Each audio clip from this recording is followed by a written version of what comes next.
বিদায় নিচ্ছে messenger.com। Facebook Messenger ব্যবহারকারীদের জন্য একটি গুরুত্বপূর্ণ খবর, খুব শীঘ্রই বদলে যাচ্ছে ব্রাউজারের মেসেঞ্জার ব্যবহারের অভিজ্ঞতা।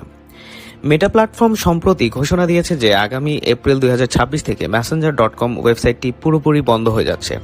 অর্থাৎ আপনি যদি ব্রাউজার থেকে সরাসরি এই লিঙ্কে গিয়ে চ্যাট করতে অভ্যস্ত হন, তবে সেই সুবিধা আর থাকছে না।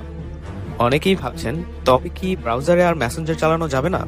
বিষয়টা ঠিক তেমন নয়। বর্তমানে আমরা যেভাবে সরাসরি www.messenger.com লিখে আলাদা একটি ট্যাবে মেসেঞ্জার ব্যবহার করি, সেই আলাদা পোর্টালটি মূলত বন্ধ হচ্ছে। তবে ফেসবুকের মূল ওয়েবসাইটটি অর্থাৎ facebook.com এর ভেতর মেসেঞ্জারের যে ইনবক্সটি রয়েছে সেটি আপাতত চালু থাকবে।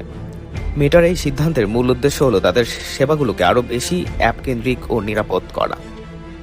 এখন প্রশ্ন আসতে পারে, মেটা কেন এমনটা করছে? মেটার ভাষ্যমতে ব্যবহারকারীদের অভিজ্ঞতা আরও সহজ ও উন্নত করার অংশ হিসেবেই এই পরিবর্তন।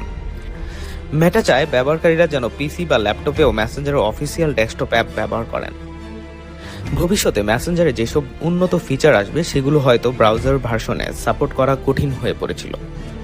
তাহলে এপ্রিলের পর থেকে আপনার করণীয় কি? খুবই সহজ। আপনি যদি পিসিতে নিরবিচ্ছিন্ন চ্যাটিং অভিজ্ঞতা চান, তবে আজই মাইক্রোসফট স্টোর বা অ্যাপ স্টোর থেকে মেসেঞ্জার ডেস্কটপ অ্যাপটি ডাউনলোড করে নিন।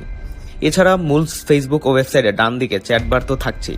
তবে যারা শুধু মেসেঞ্জার ইন্টারফেস পছন্দ করতেন, তাদের জন্য অ্যাপে শিফট হওয়া হবে সেরা সমাধান। ব্রাউজারের তুলনায় অ্যাপে end to end encryption and অন্যান্য সিকিউরিটি ফিচার বেশি কার্যকরভাবে দেওয়া সম্ভব। প্রযুক্তি প্রতিনিয়ত পাল্টাচ্ছে, আর আমাদেরও সেই পরিবর্তনের সাথে মানিয়ে নিতে হবে। এপ্রিলের আগেই আপনার ডেস্কটপ অ্যাপটি সেট আপ করে নিন, যাতে প্রিয়জনদের সাথে যোগাযোগে কোনো বাধা না আসে। ধন্যবাদ আমাদের সাথে থাকার জন্য। আমি অর্ণব, আজ এ পর্যন্তই। বিদায় নিচ্ছি। দেখা হবে অন্য কোনো স্টোরিতে।